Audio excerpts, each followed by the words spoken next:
Всем привет из Северно-Степного Крыма. 30 апреля 2024 год. Стал я, в общем, едем вот из города. Затем стал на Глядичью и снять, самому посмотреть и вам показать, в каком она состоянии. Короче, Глядичья вот такая. Еще не цветет. Вот такая. Вот эта Глядичья самая медоносная. Я так толком не разобрался, как они там называются, короче.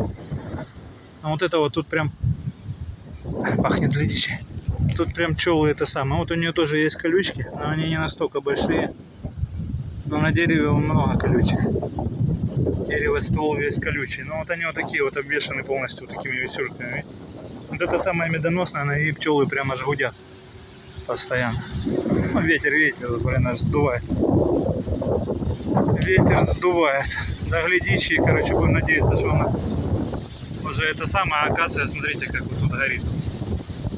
Все летом немножко она закрыта, а здесь, видите, что творится. Здесь по лесополосам тоже есть акации, но сильно вот, в общем. Все, вот она горит, видите, сука. Ну, в селе еще подцветет, а здесь сейчас горит. Вот так вот как-то. Ну, поглядите, где-то через недельку она зацветет. Ну, акация, короче, как цветет. И Глядичья начнет зацветать.